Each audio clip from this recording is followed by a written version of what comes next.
বিলাসীপাৰাত আহিলোঁ গ্ৰন্থ আৰু বাণিজ্য মেলা চাবলৈ। তো গ্ৰন্থ আৰু বাণিজ্য মেলা চাবলৈ মৰমৰ ফণীহাতক লৈ লাহে লাহে আগবাঢ়ি গৈ আছোঁ। তো চাই থাকক তো ভিতৰত কেনেকুৱা পৰিৱেশ। সোমায়ে চাওঁ উদ্বোধনী অনুষ্ঠানৰ পতাকাবোৰ শূন্যত জিমেক জমাককৈ পোহৰ বিলাইছে। সমগ্ৰ ফিল্ডটো লোকৰান্য হৈছে, সামুদ্ৰিক পৰিৱেশ হৈছে।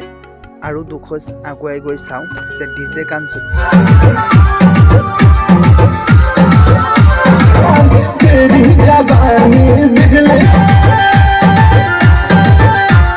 সমগ্ৰ পৰিৱেশটো আপুনি চাই আপুনি নিজেও উদ্যোক্তাসকলক ধন্যবাদ জনাব।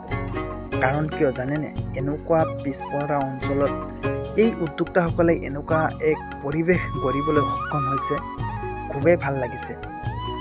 তো সৰু কণ কণ ল'ৰা ছোৱালীৰ পৰা বৃদ্ধালৈকে প্ৰতিজন মানুহে এক আনন্দ উল্লাস ল'বলৈ সক্ষম হৈছে। অসমৰ চুকে কোণে এই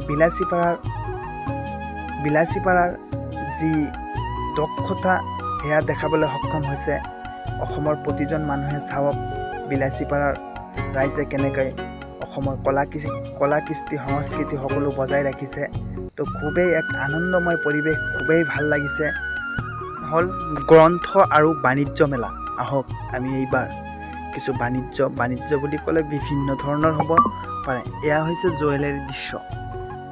সকলোৱে জিমিক জামাককৈ আহিছে আৰু বিভিন্ন জীয়ৰী বোৱাৰী কণ কণ ল'ৰা ছোৱালী সকলোৱে আপোনাৰ কোনোবা যদি মালা লৈছে, কোনোবাৰ কাণফুলি লৈছে, কোনোবা গ্ৰন্থৰ দোকানত আহিছে, কোনোবা বিভিন্ন ধৰণৰ গ্ৰন্থ লৈছে।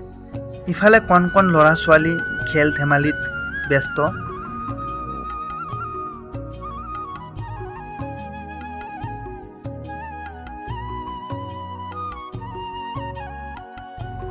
আনফালে বিভিন্নজনে বিভিন্ন পাণৰ পৰা বিভিন্ন বস্তুৰ সোৱাদ লৈছে। তো এনেকৈ চলি আছে এইখন বাণিজ্য মেলা।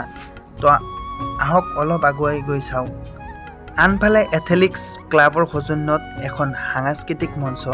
তো বলক চাওঁ।